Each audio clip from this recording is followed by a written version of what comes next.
What is up, everyone? Welcome back to the Retro Movie Podcast, the podcast where everything is connected. I'm your host, Jacob Thompson, and joining me is my co-host, friend, and the person most likely to hit a ghost with a car and somehow give it amnesia, Alex Perkins. Perk, how you doing tonight? I'm well, thanks. How do you pull that maneuver off? I don't know if that's your best one, Jacob. Like, I was rushed for time. All right, That's fair. I'm rushed for time.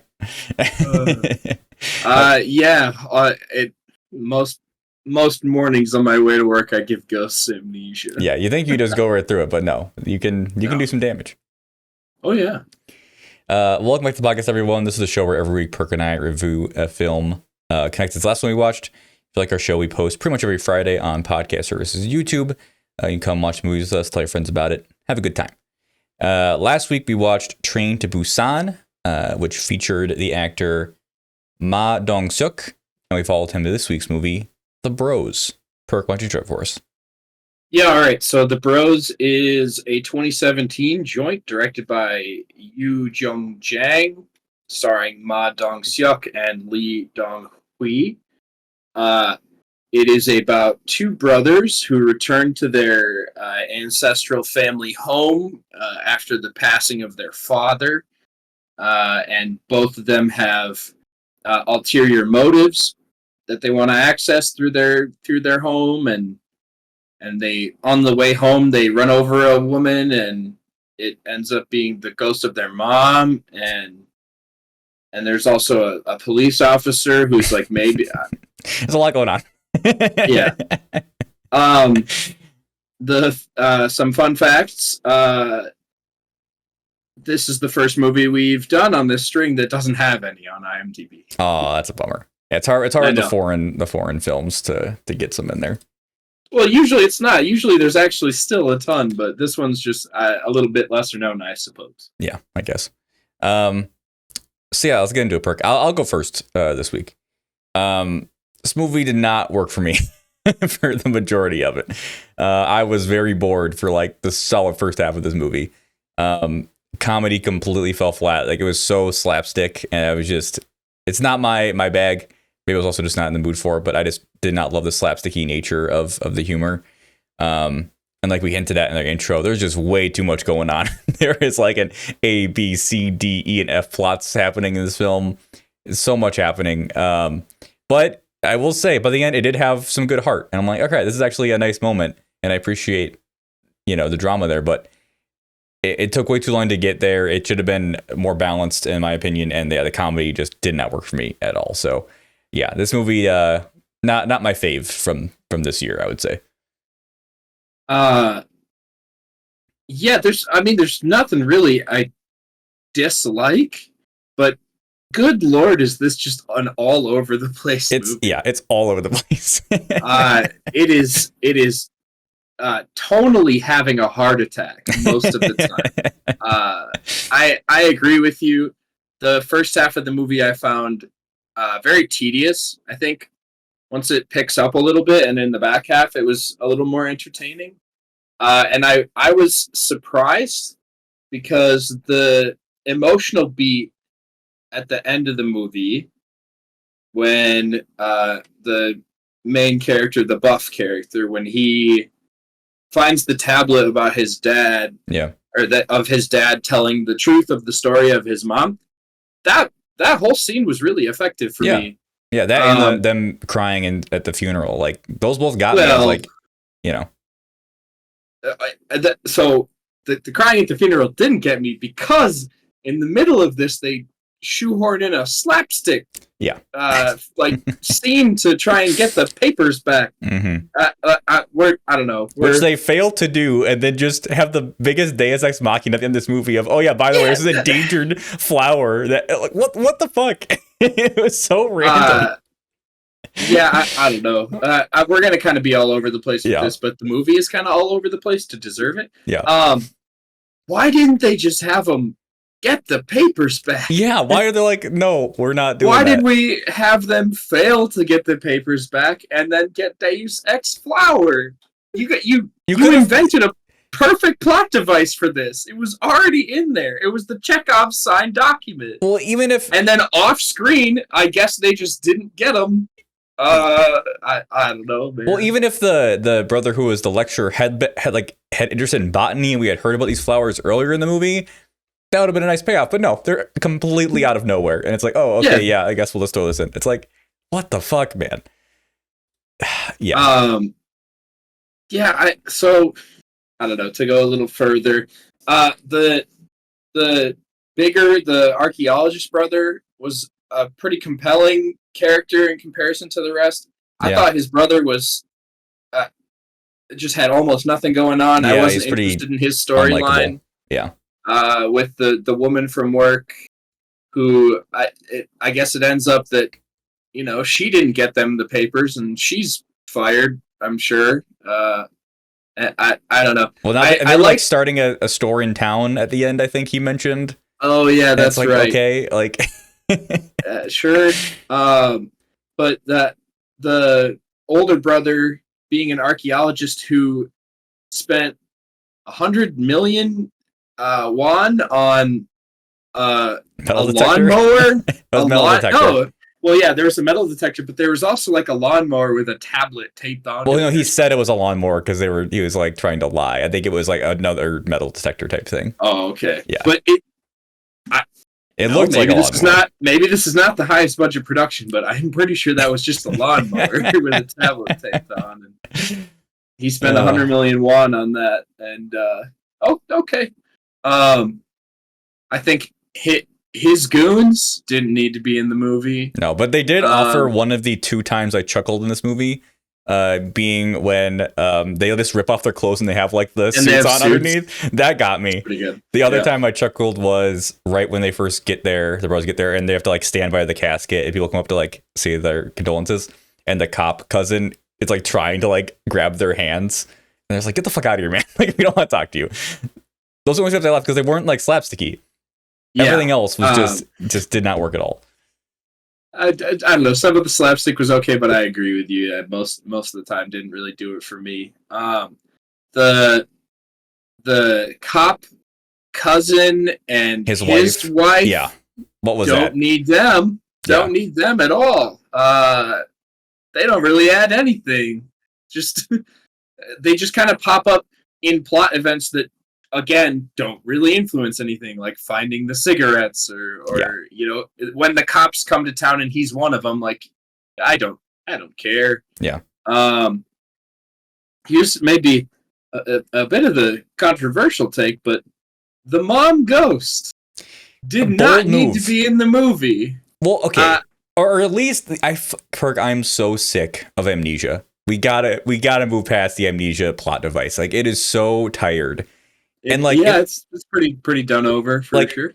Imagine instead, she's still a ghost, but she doesn't have amnesia, but she's like knows more than she's letting on, and she's trying to guide them to become better people and trying to help them. So like, and she actually knows everything. We've seen that before too, but that would have worked better than this just weird amnesia ghost thing that just was all over the place as well, and just also super goofy for no reason. And like, I agree with you, like the flashback to seeing the true story with the mom was really effective, but like we didn't need all the slapstick ghost humor before that. No, it was surprisingly effective, the flashback scene with the mom, because I didn't feel like the movie had earned it. Yeah. But those are some really good scenes, so it works. There are definitely a few moments of brilliance. I feel like a lot of them revolve around the flashbacks. Like, there are some really cool edits. Yeah. Where, like, when they walk up to their home outside and we see the older brother, it's a close-up of his face, and then he gets slapped, and it's to a flashback. That's a really cool, like, editing move. I like that a lot. But, then it ends with a fight, and a really goofy fight, and lots of kind of goofy slapstick. It's like, oh, well, okay.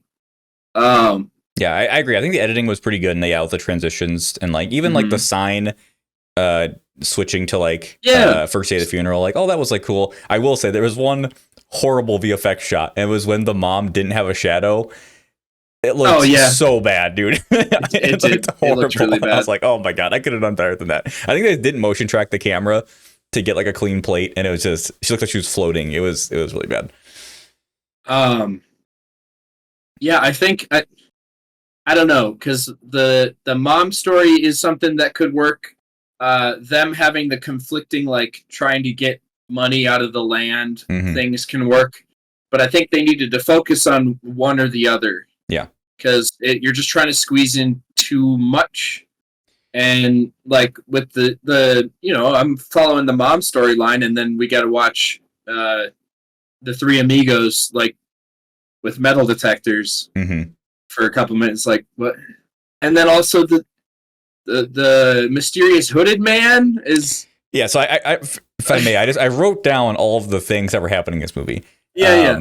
We got so we haven't mentioned this yet, but for me, like following the Korean family traditions was very difficult at first because we don't have any background in that. And I was like, Sure. what's going on with this family? And there's like the first son and the first daughter-in-law, and like it seems like that's not a lot of families still do that stuff in Korea, but it's very old school. But like that was really hard to follow for me for a lot of it. I will say it was. I agree, it was tough to follow, but I liked seeing that because that's not really a corner of the world I've ever seen represented in anything. Yeah, I mean, I like learning about that stuff. I would have preferred it in a drama and not a comedy to learn about it. But, so anyway, so you have the Korean family tradition stuff. You have the treasure hunt. You have the highway. You have the romance with the girl at work. You got the monk who turns out to be the real first son, and that's how we get the plot device of the dad's adopted. You got the ghost mom, the adoption reveal, the cousin and the wife. Like, yeah, it is too much. Cancer twist that she didn't want the doctor, Yeah. and the whole fight for the first son thing, and when the two brothers are both trying to edge each other out to be first son. Well, yeah, and the younger brother was actually like what's the word? He was kind of thrown to the side his whole life because it goes to the first son. Like any of these things, if fleshed out, could have been a lot better. But yeah, they try to do like 20 different things, and it's like you can't be doing that because it's so unfocused and like you said, the tone's all over the place. Yeah. See, this is all sounding very negative, but I didn't dislike it. I gave it a favorable beat boop number score, but it's just so messy. I think I just could never recommend this movie because you're gonna be bored the first half of it. Yeah, that is the trouble. Is it starts so slow, following the brothers separately, and then their whole running into the mom and all that. And I like it. The payoff is good with some of the emotional stuff, but I almost feel like this movie I enjoyed I enjoyed it because of how unhinged it was. Like it would have been less compelling. It maybe would have been a better movie if they stripped back some of the fat. Mm-hmm. But it's I think a little more compelling just because it's a clown car, Yeah, I was just trying to think of like comparing this to other like comedies and why the humor doesn't work for me. Like if I think of like a slapsticky American comedy, like Will Ferrell, I guess some of his movies are pretty slapstick. I'm thinking like Step Brothers, which again I'm not a big Step Brothers fan. But I think like that works because just like the entire thing is goofy. Like they're goofy characters. The setting is goofy. Like the entire thing has this kind of goofy sheen on it. Whereas like in this movie, the bros like have to be goofy but also serious. So like it doesn't make any sense. And like everything around them is pretty serious. Like with the family, like they're going to a funeral for God's sake. Like, yeah, I think because the tone isn't consistent, it just doesn't really work at all for me anyway. That's fair. Yeah, I don't know if it's like I wouldn't call this a good movie. But yeah, I'm in a weird spot where other than the first half being boring, I did enjoy it for the most part. I think the acting is good for the most part. I think the main character, who was our tie over from Train to Busan, I think he's just a really good actor. Yeah, I'd agree. And even though their roles are very small, I thought the older versions of the mom and dad are really good. Mm-hmm. The younger brothers, fine. Everyone else, fairly forgettable. But yeah, I don't know. This is an enigma for me. There's only a few things that I would consider really good or great. There's a lot of things that I think are goofy and not very good. But I'm not mad I watched it. Yeah.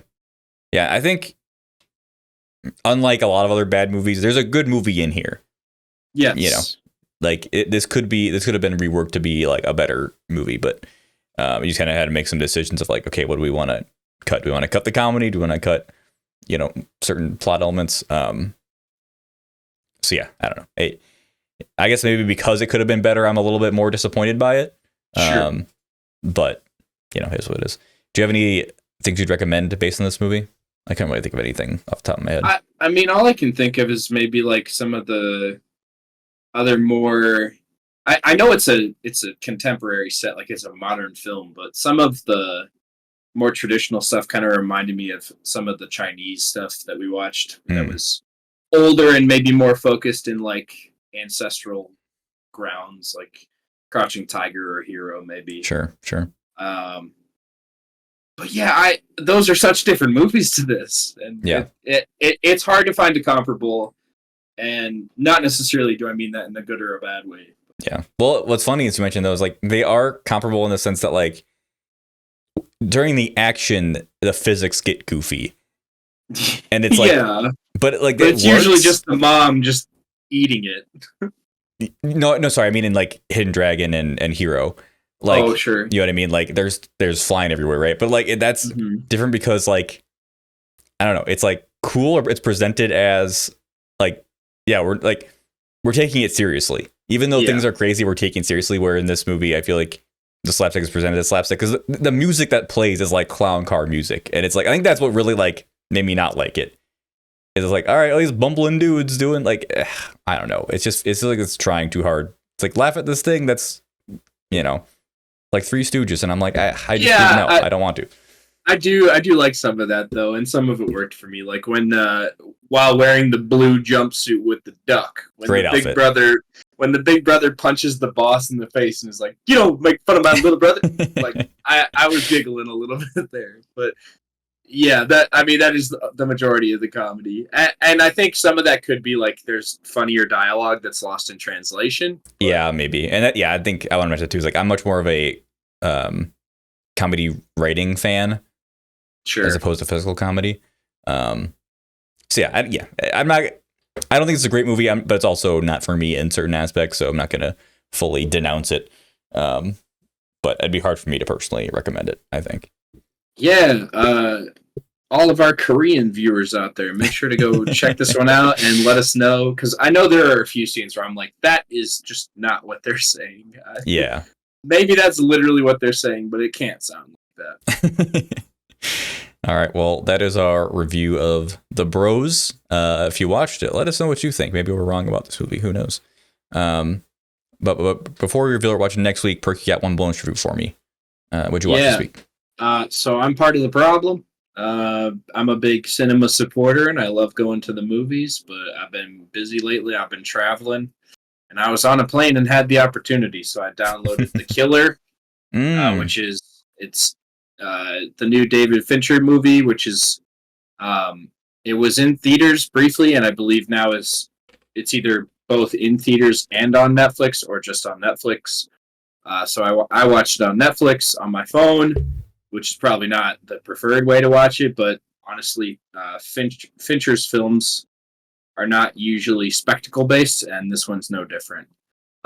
It stars Michael Fassbender as an assassin who's just known as the Killer, and it follows him in pursuit of a job in Paris, and it goes wrong, and he has to deal with the consequences.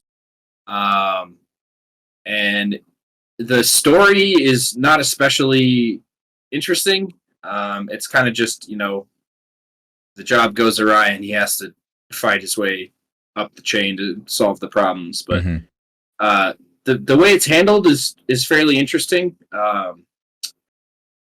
because so a lot of it's told via monologue, like an inner monologue, which I never dig that, but it makes sense here because a lot of his job is just him and his thoughts. And there's a really extended scene at the start of the movie of him preparing for this job, waiting for the client to show up. And in doing this, he's just like sitting across the street in an abandoned WeWork, and just doing yoga to stay ready and, Mm-hmm. and checking his heartbeat and making sure he gets the right amount of sleep and grabbing a McDouble across the street. And he's not, super stylized black suit and all that. In order to blend in, he dresses as a German tourist because people don't usually talk to German tourists. Mm-hmm. It's a more kind of grounded and realistic, if you can call it that, look at what the life of an assassin would be. And also it immediately shows you, because like his mantra is, be clinical, no empathy, no attachment. And it shows that he kind of just messes up right away, and then it's sloppy all the way through. It's not clean, concise John Wick. He's coming through. He's gonna kill all 1,000 people coming for him. It's like, oh well, he just didn't check behind that door, and there was a guy there. And it's like, oh well. There's a really good fight scene in one of those houses on stilts in like the Florida swamp, which a lot of people are talking about that fight scene because it's kind of gritty and it's pretty well choreographed. I don't know. It's definitely good. It's David Fincher's really good. I love his style. Just kind of the way he shoots, I really appreciate. It's hard to really explain why, but he has kind of like in this one, it's a little more casual, but everything is still so sharp. And it's going to come to no surprise of longtime viewers, but my favorite part of the movie is Trent Reznor and Atticus Ross's score. Yeah. Because I think they're the best in the business. And it really fits well. There's a couple other characters. It's mainly just the one guy. Tilda Swinton has an extended scene, and she's great. Yeah, I don't know. It's not going to leave too much of an impact on me, but it's not a waste of time. It's pretty tight. I think it's like an hour 40 and change. Okay. If you want to watch, like, it has the story of every assassin movie ever, but smaller in scale and a little more focused on the main character. I dig it. Yeah. Yeah, no, I've been seeing some kind of just like mixed-ish reviews about it. It's came out of like it's pretty good, like, but it's not like you need to go out and see it right now. It's always I don't think too much was lost by watching it on my phone. Obviously, bigger screen is always better, but it's always a weird one when like a super heralded director like David Fincher has an almost impeccable record, and this movie is good, but it's not amazing. And it's like, oh, well, what do we do about that? Like this isn't Social Network, this isn't Gone Girl, but it's certainly not bad. It's even better than good, I would say. But the bar is set so high that I feel like a lot of people maybe will get let down just for this not being some masterpiece. Sure. But it's worth your admission or your Netflix subscription, I suppose. All right. There you go. That's The Killer. Well, that was our show for this week. Thank you, everyone, for watching. Next week, we're going back to English. It's been a long time away, but the strike is over, so decided to take a little break from subtitles and just get back to some classic American movies like Mr. and Mrs. Smith, which we'll be watching. And we will be headed back overseas eventually. For sure. We're going to watch a goofy rom-com for now. So our connection is, we're using it again, kind of, but both Ma Dong-seok and Angelina Jolie were both in Eternals, the Marvel movie that came out that a lot of people didn't like, but I thought it was okay. So we're going to use that little connection to get to Mr. and Mrs. Smith. So that is streaming on Starz if you have access to that. Also, you can rent it. So Mr. and Mrs. Smith on Starz for next week. Until then, thanks for listening. Bye. Bye-bye.